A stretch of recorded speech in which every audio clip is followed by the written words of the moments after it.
Hi friends, എന്തൊക്കെയുണ്ട് വിശേഷം? ചോറ് കഴിച്ചില്ല, ഇന്ന് ചോറ് കഴിച്ചില്ല. ഭയങ്കര വിശപ്പാണ്. എന്ത് ചെയ്യാൻ? ഒരു കറിയുമില്ല. നമ്മളെ വീട്ടിൽ ഇന്ന് കറി ഉണ്ടാക്കിയില്ല. എന്ത് ദാരിദ്ര്യം! ഒരു കറിയും ഉണ്ടാക്കിയില്ല, ചോറും വെച്ചില്ല.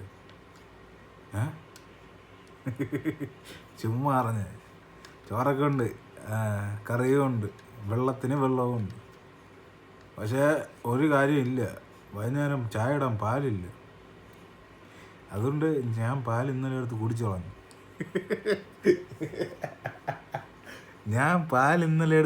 കളഞ്ഞു. കുറച്ച് ശർക്കരയും കൂടെ ഇടിച്ചിട്ട് ചൂടാക്കി 1 ലിറ്റർ പാലങ്ങ് കുടിച്ചു. അതുകൊണ്ട് ഇന്ന് പാല് വാങ്ങാൻ പോകണം. പൈസകളൊക്കെ ഉണ്ടാകും, ചോദിക്കണം. വേറെ ഒന്നുമില്ല, അത്ര തന്നെ. പാല് വാങ്ങിച്ചു കൊടുക്കണം. വൈകുന്നേരം ചായ കുടിച്ച ഒരു ത്രില്ലാണ്. അതുകൊണ്ടാണ് ഞാനിത് പറയണത്. വേറെ ഒന്നുമില്ല. Thank you.